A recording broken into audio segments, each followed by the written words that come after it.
All right, I'm here with a brand new video tackling probably my most requested topic that I get. I see on the channel, I see it on Twitter, I see it in the comments. So I'm happy to talk about this. I don't know how much I can really offer.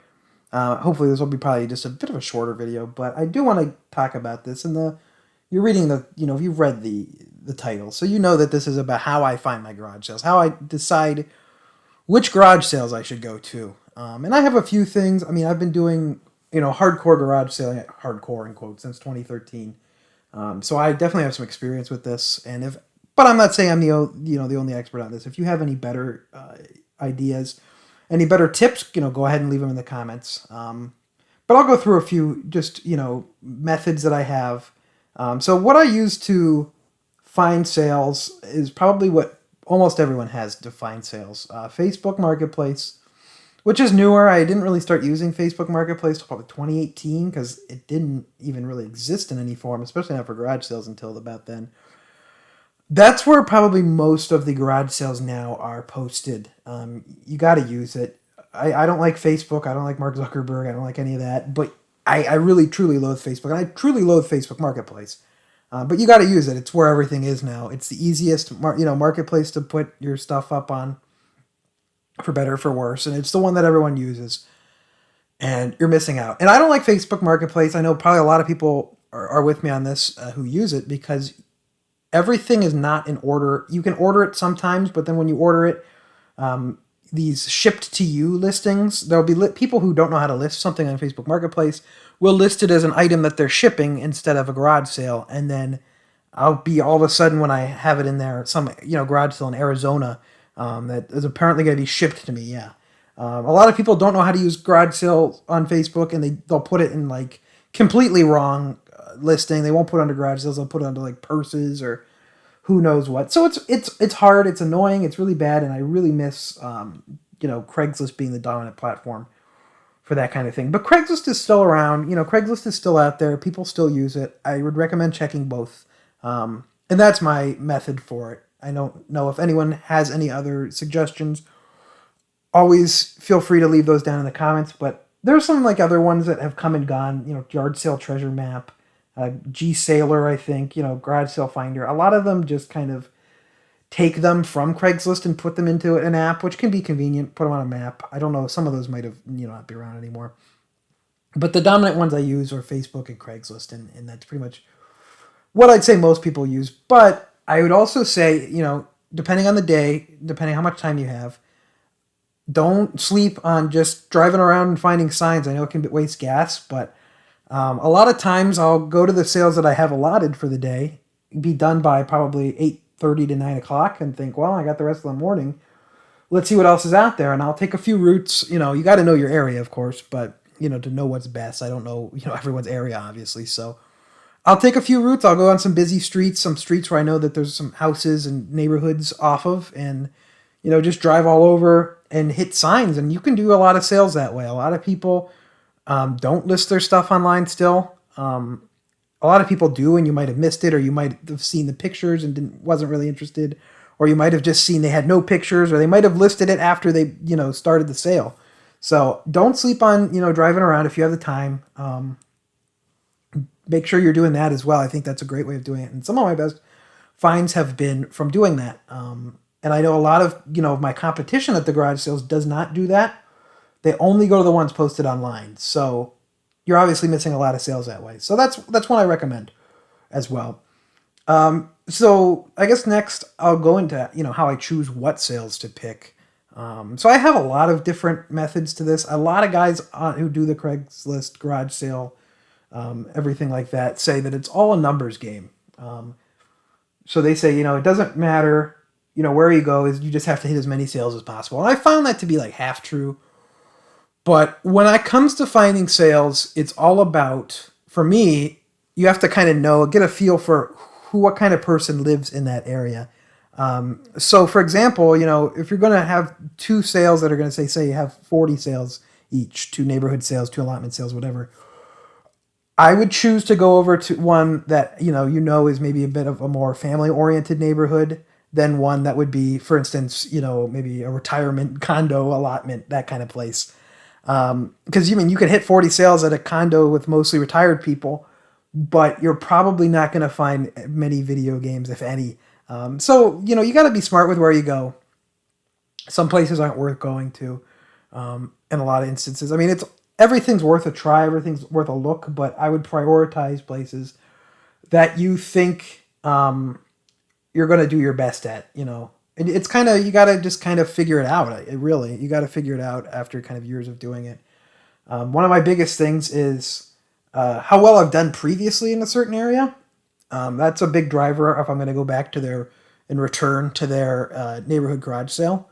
And obviously, I've been to sales where someone bought all our games last year, and I'll be like, oh, okay, and it was me.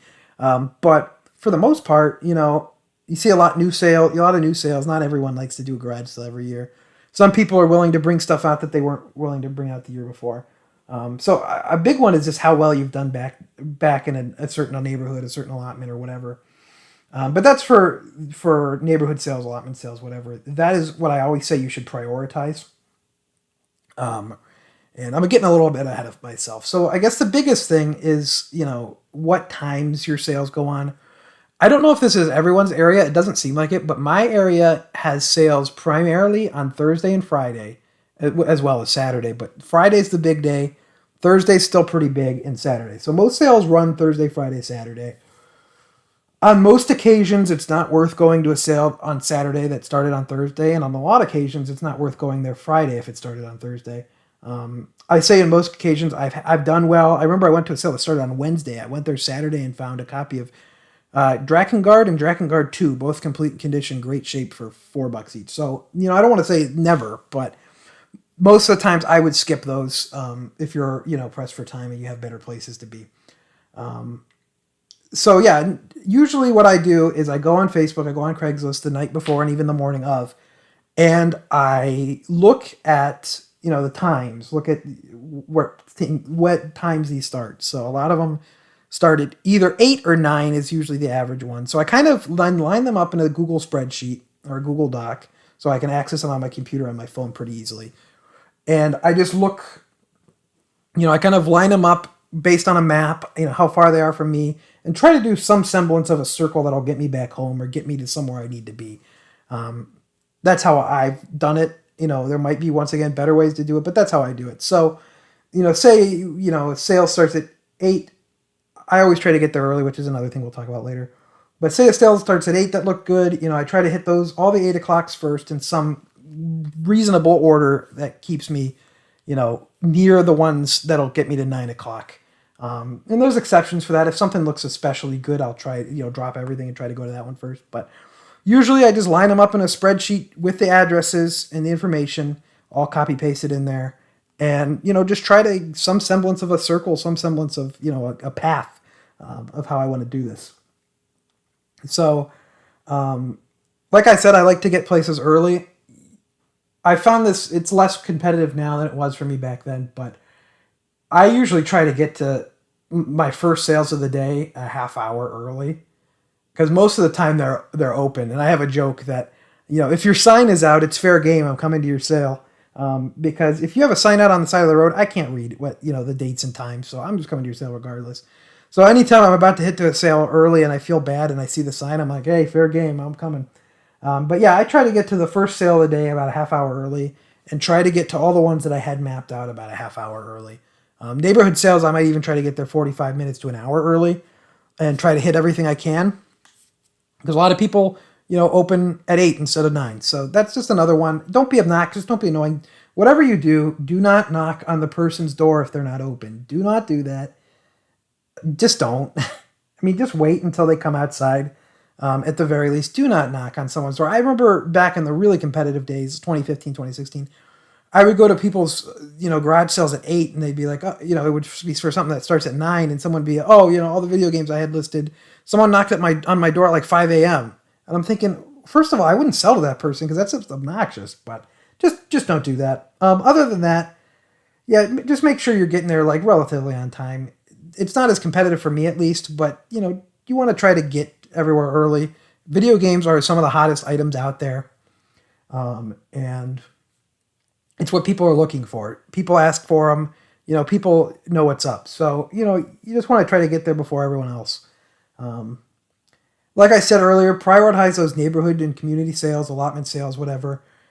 You'd want to, like I said, I mean, obviously you want to be discerning on which neighborhoods you go to. You know, I found that I have the least amount of success in older, people, in the places where older people live, where very, very, very wealthy people live. Like, you're driving in, there's like $1 million houses. I found that that's another place that I don't usually do very well.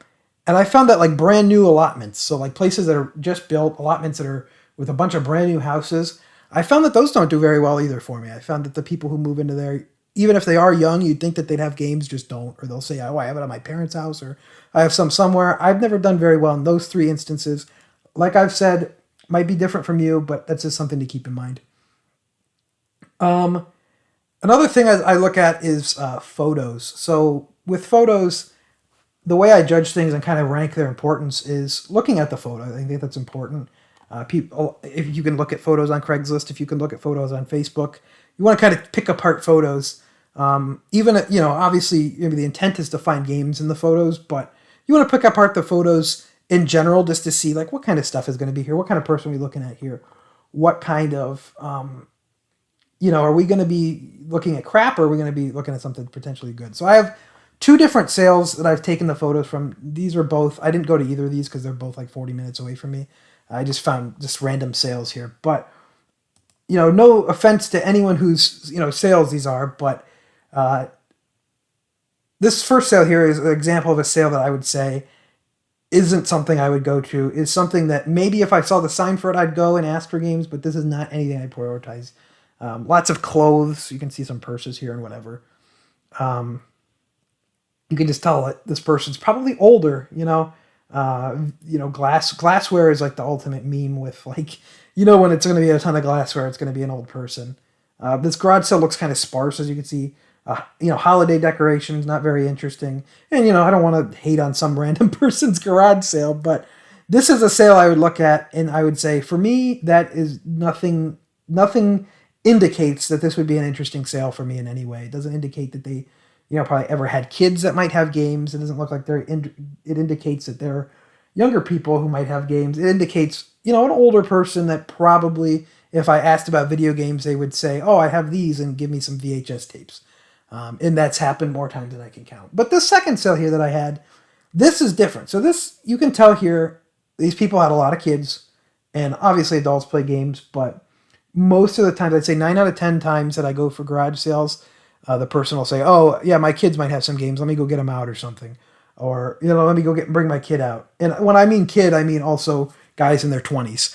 I'm not talking about, little 5-year-old bringing out his Fortnite on his iPad or something. I'm talking about, some guy in his 20s who brings out his, N64 or his GameCube.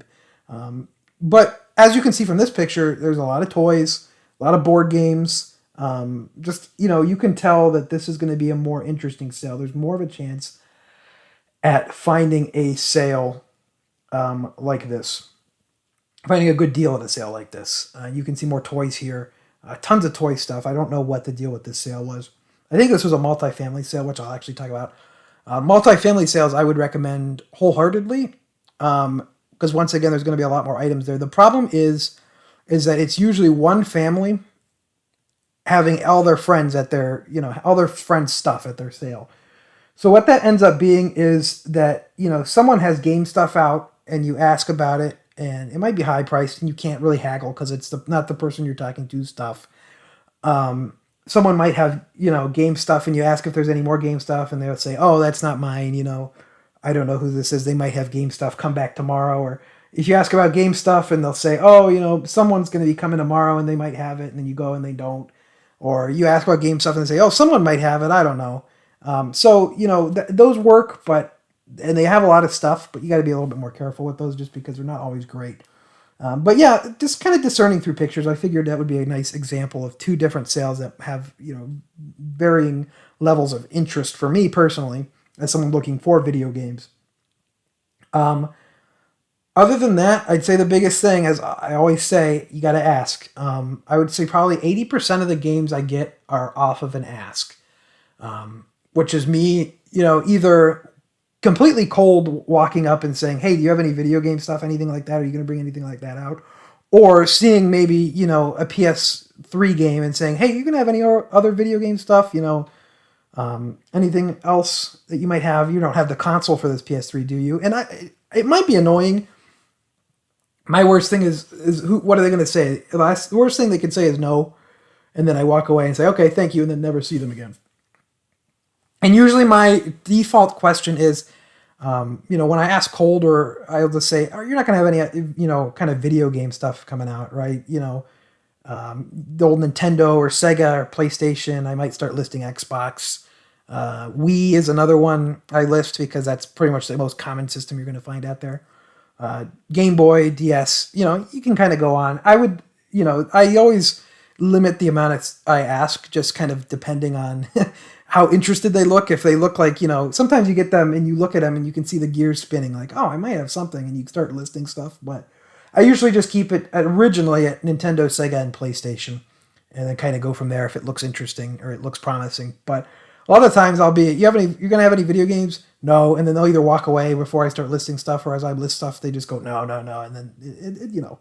My favorite sales actually is when I asked, oh, do you have any video games? And the guy's like, started laughing. He's like, no, my son's played football. And I'm like, all right, good for them, I guess. You know, whatever. That was a funny one. But yeah, that's how I kind of cold ask. And, you know, if, you know, say a PlayStation 3 game is there or a Wii game is there or something already out, and I'll say, oh, were you going to have anything else? And kind of show it to them. Were you going to have anything else video game related? You have the console for this? Were you going to have older PlayStation or, you know, any other older Nintendo stuff or handhelds? I'll kind of try to get it out of them. And a lot of the times they'll say, oh, yeah, I have something, but I didn't know anyone wanted this old stuff. And I'm thinking, oh, yeah, that's exactly what I look for. So that's a big part of it. I'd say asking is very, very important as well. Most guys on here say ask at every sale, but I don't ask at every sale. I ask it probably 95% of every sale, but just some sales, you see some old people with a few glassware. I'm not going to ask some like 85-year-old woman if she has video games. It's just not happening. She's going to tell me she has videotapes, or she's not going to know what that is. Sometimes I don't want to be rude. Sometimes people will be like having a conversation and will not take a break in their conversation. It's like, I'm not going to break up this conversation for this, but you know, asking is very important as well. And I think I've come to the end of this video. If there's any questions you have, that if anything I missed or anything you'd like me to clarify, feel free to leave a comment down below, and I'll get back to it. But yeah, this is just my way of doing it. I don't have like any kind of, you know, scientific method of how I do things, but I try to keep a good way of doing it, and you know, it's been pretty successful for me over the past 8 years or so. So if you have any suggestions, leave them in the comments below. Like I said, questions or whatever. But subscribe if you're not already subscribed. It really helps out the channel a lot. Leave a like if you enjoyed the video. That helps the video get out there to more people. Follow me on Twitter at ObjoGaming. I promise my tweets are good. And until next time, I'd like to thank you for watching.